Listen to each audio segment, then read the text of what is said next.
Minhas senhoras, meus senhores, muito boa tarde. Começo por cumprimentar o Sr. Presidente da Câmara Municipal de Santarém e, na sua pessoa, todos os senhores funcionários desta prestigiada Câmara e toda a ajuda que dá ao Centro de Investigação Joaquim Veríssimo Serrão.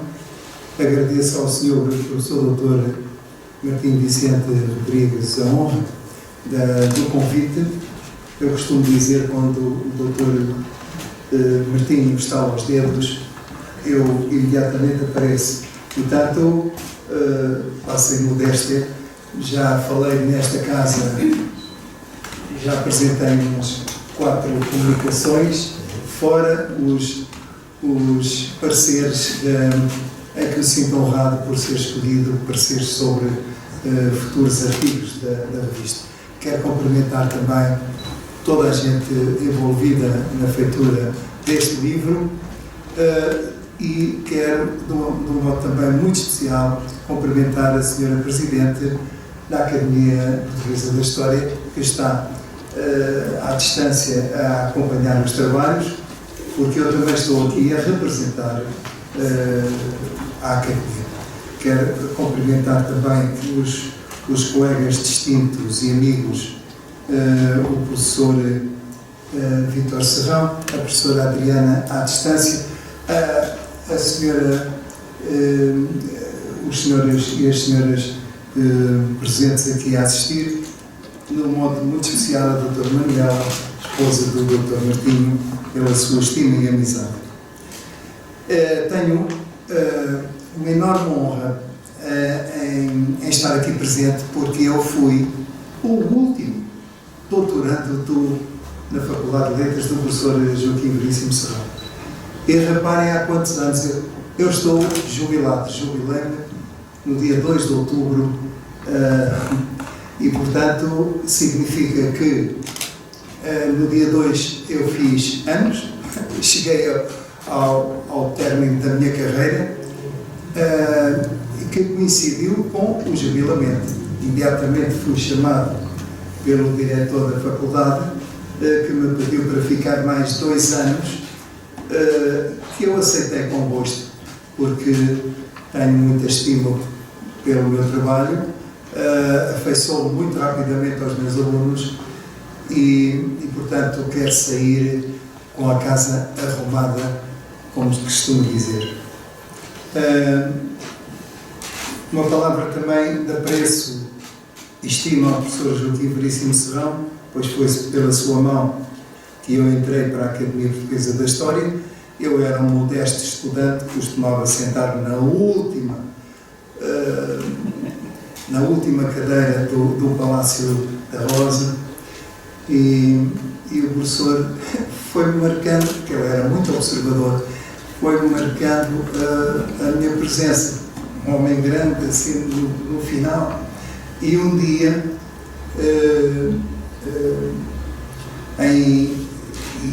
e já antes, em 87, tinha ganho, entregou-me pela Comissão Portuguesa dos Descobrimentos, Comissão dos Descobrimentos Portugueses, de que foi o primeiro presidente, entregou-me um prémio escolar, Parque de Mil Dias, e nesse ano, em outubro, isto foi no mesmo mês, praticamente, soube que tinha ganho um concurso para assistente de estagiário, o que me honrou profundamente, e entrei para o departamento. E as 2 notícias foram dadas pelo professor Joaquim Veríssimo Serrão.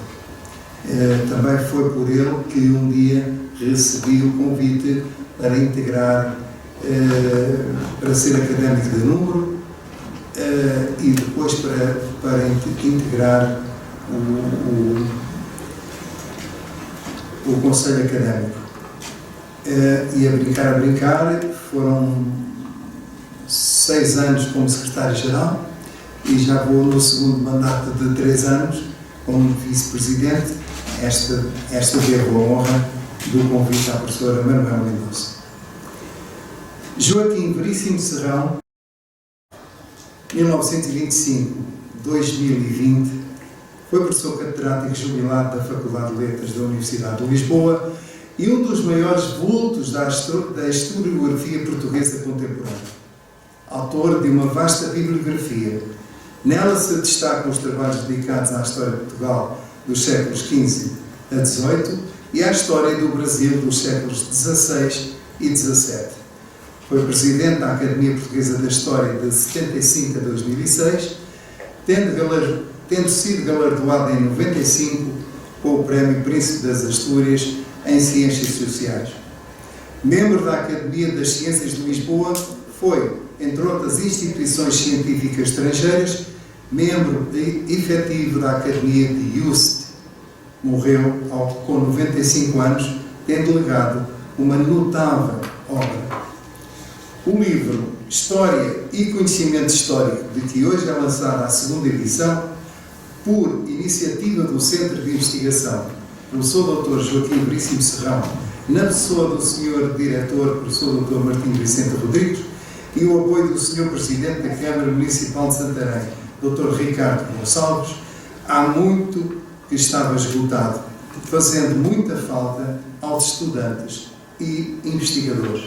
Como bem escreveu a professora Adriana Veríssimo Serrão, sua filha, na nota introdutória, e cito, na realidade foi escrito com o objetivo maior de cruzar o sentido pedagógico de iniciação ao estudo desta ciência com uma nova consciência global do facto histórico, influenciada pela escola do Zanal, em autores como Marco Bloch, Lucien Febvre, em bibliografia de ponta, até então ausente no ensino universitário nacional.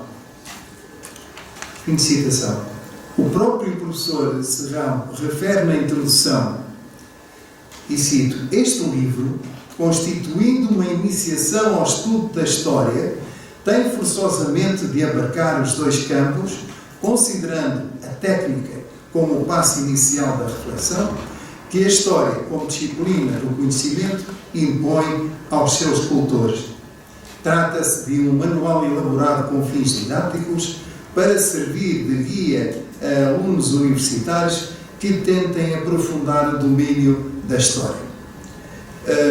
E vou abrir o livro na página 9 para rapidamente dizer que o professor Veríssimo Serrão, com uma memória prodigiosa e também tinha o dom da gratidão, o professor sabia ser grato, diz ele que havia poucos livros sobre esta temática, pouco mais existindo do que os livros de Vieira de Almeida, António Ferrão, Silvio Lima, Magalhães Godinho e António Silva Rego dedicaram ao tema. E foi grato a todos os colegas do seu tempo que lhe emprestaram livros, como o professor Dr. Mário de Albuquerque, e o Dr. Eduardo Alexandre Borges Nunes, Dr. Vitorino de Pina Martins, Dr. Martim de Albuquerque, Dr. Humberto Carlos Barquer Moreno. Portanto, a todos eles, ele expressa na sua introdução o seu mais vivo agradecimento.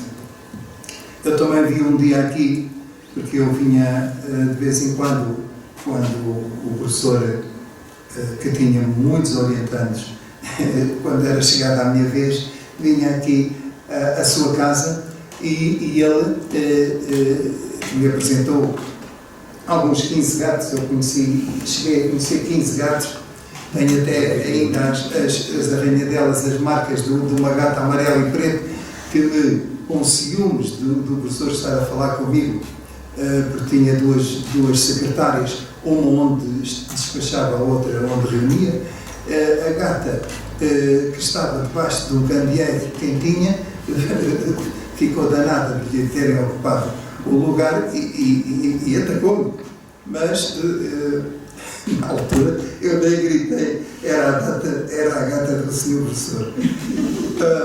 O professor, com uma memória prodigiosa, olhava para as estantes e dizia assim: Miguel, vai buscar este livro ali, aquele lá, o outro. E eu estava a escrever à pressa, numa folha branca, o que é normal, estava a escrever uma folha de protocolo. O dia antes do tal, o professor, estão os seguintes livros. Sim, não. O que é que está a fazer, professor? Que é escrever os livros que o senhor nos dá. Não. As pessoas do bem não fazem isso.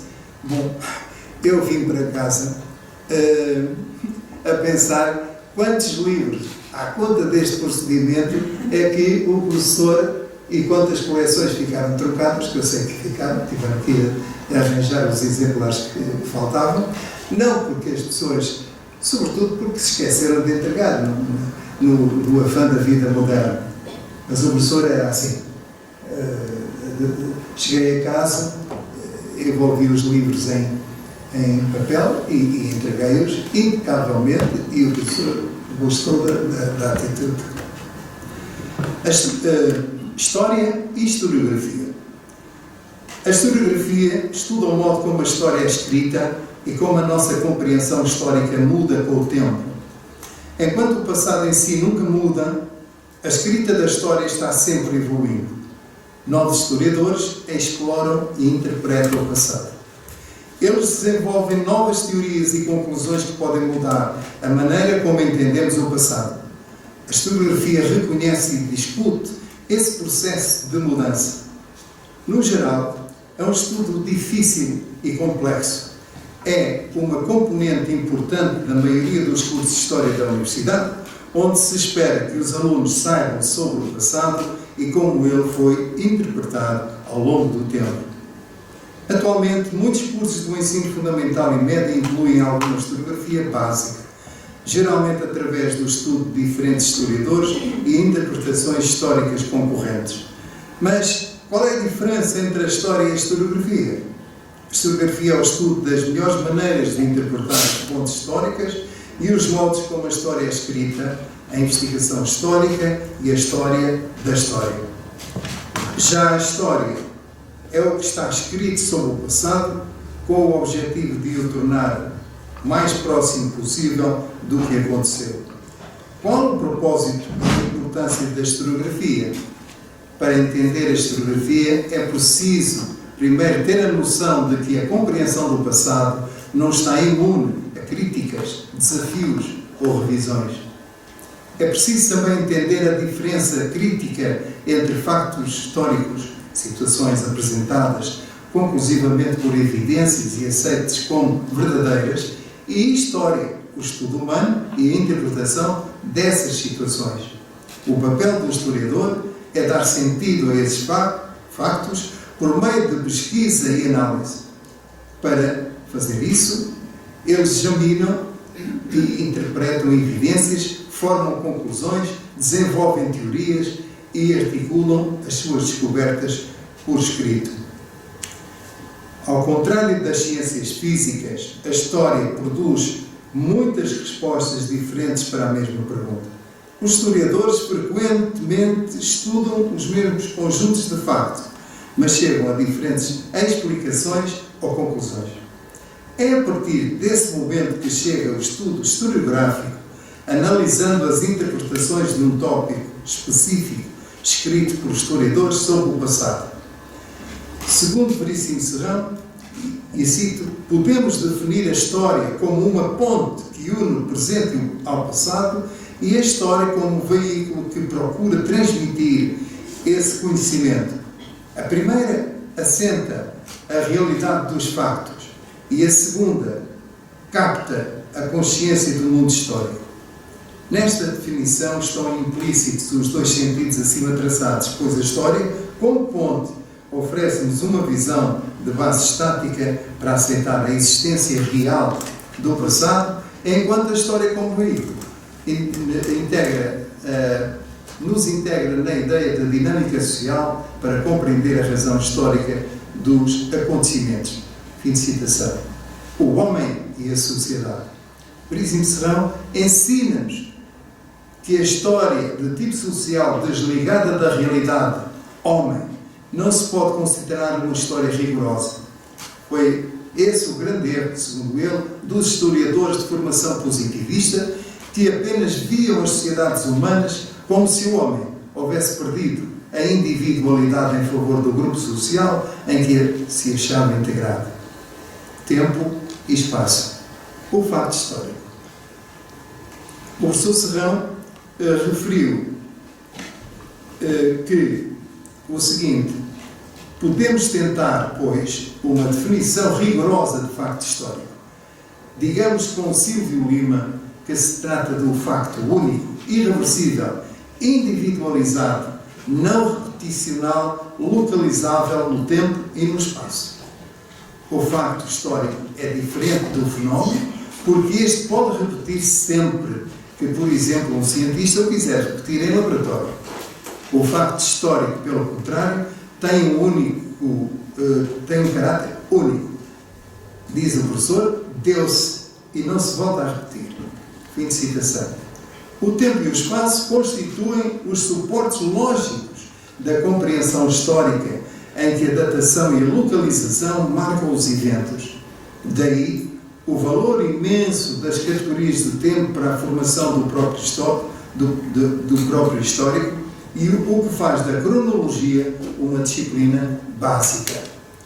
Veríssimo Serrão salienta que, e cito, a conjunção dos fatores tempo e espaço permite ao historiador traçar quadros sincrónicos, vendo os acontecimentos na mesma época e em várias civilizações, com a ajuda de mapas explicativos. Foi esse labor de Cavignac, ao erguer o seu Étude synoptique des civilisations como método de alcance pedagógico para uma visão de conjunto da história universal. Muito interessante que o professor, nós somos filhos do nosso tempo, o professor também, do seu tempo. Ele era dominava magnificamente a língua francesa e os autores franceses, e a sua obra está cheia está plena de citações, sobretudo em francês. Mas é muito interessante porque, apesar da época, o estudo deste livro continua muito atual e muito fresco. Quem leu este livro, e eu era jovem estudante quando era de leitura obrigatória, foi lançado em 68, está a ver há quantos anos, e portanto ele ainda vai a tempo de formar nova geração de futuros historiadores, assim espero. Fontes históricas. Neste capítulo, que é o 3, o autor interroga-se se é possível erguer uma história que não passe da simples acumulação de factos soltos. Como compreender os acontecimentos isolados que não se integram num conjunto histórico? O facto singular, diz o professor, não nos permite levar ao conhecimento das estruturas que definem uma época. Julgou-se durante séculos que bastavam apenas os factos particulares para se conhecer o passado. Mas a verdade é que os movimentos de grandeza histórica, como a Reforma, o absolutismo ou a Revolução Francesa, não podem ser vistos como um amontoado de eventos sem conexão íntima. Fim de citação. O método em história. No capítulo 4, Veríssimo Serrão lembra, e cito, a expressão método da história implica um duplo sentido, pois engloba não apenas o processo de construção da história, com base nos documentos, mas ainda o critério explicativo que orienta a feitura da obra histórica. A recolha documental marca o primeiro marco do processo histórico. O investigador deve reunir o maior recheio de documentos para erguer a história. Aprendemos isto com o Sr. Professor, ainda era o tempo das fichas. Terá de proceder à joelha das fontes, separando as que lhe são úteis e buscando aqui e além dados de informação complementar que lhe permitam alargar o seu campo de estudo. É a fase da heurística, com as suas dimensões externa e interna. Fim de citação. Como se faz a história? Capítulo 5. A segunda fase do processo que leva à composição da história chama-se síntese histórica. É nela que se opera a reconstituição do passado humano por meio da hipótese e da fantasia. O historiador, em face dos documentos, tem de suprir muitas falhas da informação e assentar as linhas que lhe permitem compreender os factos. Por tal motivo, imagina, sempre fundado nos textos, nunca em miragem ilusória, que os factos se deram, como se supõe, construindo uma explicação lógica para os acontecimentos. A fabricação da verdade histórica. A síntese constitui a principal operação do método histórico, permitindo encadear os factos e estabelecer o seu quadro de compreensão. Segundo o autor, caímos, abre aspas, assim no processo que Silvio Lima definiu de forma perfeita como a fabricação da verdade histórica. Mas qual a natureza dessa verdade?